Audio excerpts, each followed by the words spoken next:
რეჟიმი ევროპასთან უვიზო მიმოსვლის წინააღმდეგ ივანიშვილის წარმომადგენლები მოქალაქეებს ვიზა ლიბერალიზაციის დაკარგვისთვის ამზადებენ. ევროკავშირი უვიზო მიმოსვლის გაუქმების კრიტერიუმებს ამკაცრებს და ერთ-ერთ ცენტრალურ საფუძვლად ადამიანის უფლებების დარღვევას ამატებს. პასუხად ოცნებამ, რომელიც სწორედ მშვიდობიან მოქალაქეებზე ძალადობისთვის სანქცირდება, კამპანია წამოიწყო. გზავნილით, რომ ვიზა ლიბერალიზაცია განსაკუთრებული მიღწევა არაა და შესაბამისად მისი დაკარგვა ტრაგედია არ იქნება. ლაბაძე აგრძელებს თემაზე საუბარს ფორმულას პირდაპირ ეთერში.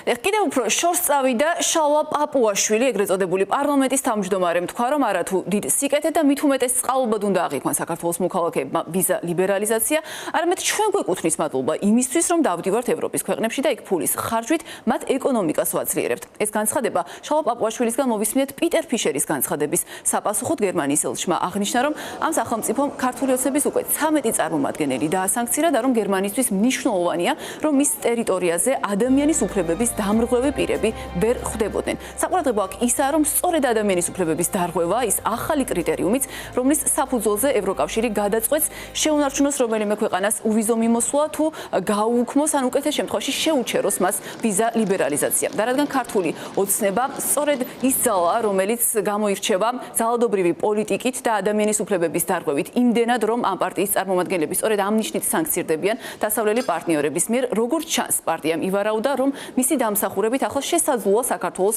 რიგითი მოქალაქეც ამ მდგომარეობაში აღმოჩნდეს, ანუ მან დაკარგოს ვიზა ლიბერალიზაცია და რადგან ეს ასეა, ახლა პარტია მიზნად დაისახა მოქალაქეების დამშვიდება და მათი ამ მდგომარეობისთვის წინასწარ შემზადება. ეს ღვთიური მანანა არის ეს უვიზო მიმოსვლა, ჩვენს უვიზო გვაქვს გერმანიისთვის და რა? ეს ის ხომ არ არის რაღაც პერიფერიისთვის ზემოდან ქედმაღლური ყურება, რომ ჩვენზე მოდის რაღაც, მათი გადმოსახედიდან გარკვეული მადლი, რომ აი გაძლევთ შესაძლებლობა შემოხვიდეთ. ბოდიში მომითხოვია ყველასთან, მაგრამ ეს უვიზო მიმოსვლა ქართველი ტურისტისთვის გერმანიაში, საფრანგეთში წასვლას, იქ ფულის დახარჯვას და იქაურ ეკონომიკაში ფულის შეტანას გულისხმობს. დღეს რომ ევროკავშირის ეკონომიკური ზრდა არის 1% და საქართველოში არის 10%. ეს იმიტომ არის, რომ ჩვენ ვფიქრობთ ეკონომიკურად სწორად და სხვებს, რომ 1%-იანი აქვთ და უნდათ რომ ზრდა ჰქონდეთ. თუ ვიზები ჩაკეტეს, არავინ არ შეუშვეს ტურისტი და ფული არ ხარჯა იმ ქვეყანაში. ესეც არ ექნებათ. თუ თანხმდებით, რომ ქართული ოცნება კრემლის ინტერესს ემსახურება, კრემლის საბოლოო მიზანი კი არის საქართველოს სრული იზოლირება დასავლური სამყაროსგან. არის თუ არა ვიზა ლიბერალიზაციის დაკარგვა ქართული ოცნების ამოცანებს შორის. ეს ვკითხეთ ჩვენ ოპოზიციონერ ლიდერებს, თუმცა რეჟიმის მოწინააღმდეგები ვარაუდობენ, რომ უვიზო მიმოსვლის შეჩერება ან მისი სრულად დაკარგვა მაინც არ არის ქართული ოცნებისთვის სასურველი მოცემულობა, რადგან ეს მნიშვნელოვნად დააზარალებს მათ შორის ქართული ოცნების ამომრჩევლებსაც, რომლებიც ასევე სწორედ ოცნების პოლიტიკის დამსახურებით დამოკიდებული არიან ევროპასთან უვიზო მიმოსვლაზე და მათი ფინანსური კეთილდღეობა დიდწილად სწორედ ამით განისაზღვრება. თუმცა ეს საფრთხე გარდაუვალია, ეს საფრთხე მოსალოდნელია და რეალისტურია ოპოზიციონერი ლიდერების შეფასებითაც, სწორედ ამიტომ ოპოზიცია ვარაუდობს, რომ ახლა ქართული ოცნება ცდილობს მოქალაქეების მომზადებას ამ მდგომარეობისთვის და მათ წინასწარ დარწმუნებას იმაში, რომ თითქოს მათ ეკონომიკურ კეთილდღეობას ევროპასთან უვიზო მიმოსვლის დაკარგვა ან მისი შეჩერება მნიშვნელოვანს ვერაფერს დააკლებს და არ დაემუქრება. ქართული ოცნება უკან არიხევს, არ ნიშნავს ახალ არჩევნებს, აგრძელებს რეპრესიებს, არა მარტო პროტესტის მონაწილეებზე, არამედ უკვე ოპოზიციურ პარტიების ლიდერებზე და ჩვენ ხედავთ ხომ როგორ ვითარდება მოვლენები ამ მიმართულებით, რაც ხადია პირდაპირ სიგნალი არის ევროკავშირმა ამოქმედოს ის მეოთხე დებულება, რომელიც დაამატა. ვიზა ლიბერალიზაციის შეჩერება არის სერიოზული პრობლემა და ისინი იაზრებენ, რომ ამას რა ტალღა შეიძლება მოყვეს საზოგადოებაში, მათ შორის ქართული ოცნების ამომრჩეველშიც, რომელიც ასევე სარგებლობს ამ ვიზა ლიბერალიზაციის და ყოველი მეორე ოჯახი საქართველოში ცხოვრობს, ოჯახის წევრი ცხოვრობს ევროპაში.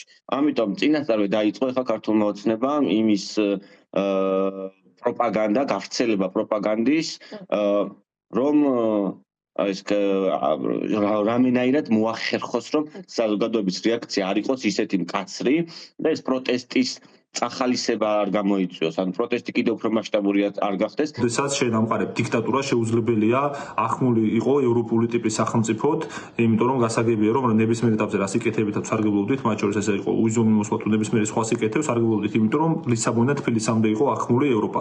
ხოლო როდესაც ახლა დიქტატურა მყარდება ქვეყანაში და ყველა სამოქალაქო პოლიტიკური უფლება აქვს წართმეული საზოგადოებას და მხოლოდ ერთი კლანი არის ძალაუფლებაში, ეს ნიშნავს იმას, რომ რა თქმა უნდა შენ ვეღარ იქნები ახმული ევროპული ტიპის სახელმწიფოდ და ვეღარ ისარგებლებ იმ სიკეთებით, რომელიც ევროპული ინტეგრაციის სხვადასხვა ეტაპზე მიიღო ქართულმა ხალხმა საკუთარი ბრძოლის შედეგად.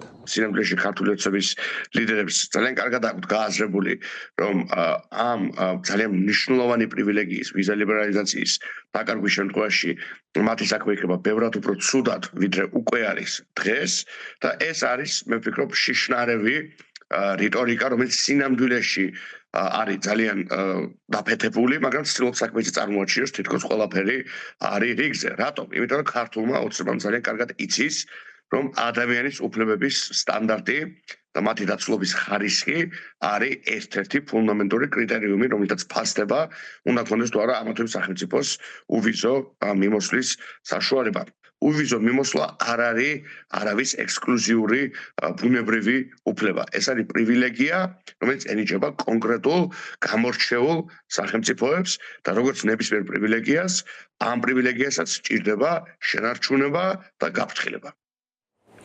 შალვა პაპუაშვილის განცხადება, მიუხედავად იმისა, რომ მან განსაკუთრებული ყურადღება მიიქცია, არ არის გამონაკლისი და საყურადღებო სწორედ ისაა, რომ ბოლო 2 დღის განმავლობაში ქართული ოცნების წარმომადგენლები პროაქტიურად თავადვე ავრცელებენ გზავნილებს იმის შესახებ, რომ ვიზა ლიბერალიზაცია არ არის განსაკუთრებული სიკეთე და რომ შესაბამისად მისი დაკარგვა საქართველოს მოქალაქეებმა მტკივნეულად არ უნდა აღიქვან. ამ მხრივ საყურადღებო იყო მაგალითად სოზარ სუბარის გზავნილის, რომელმაც თქვა, რომ საქართველოს მოქალაქეებისთვის პრიორიტეტული უნდა იყოს deep state-ის გავლენასთან ბრძოლა და არა მაგალითად უვიზო მიმოსვლის შენარჩუნება.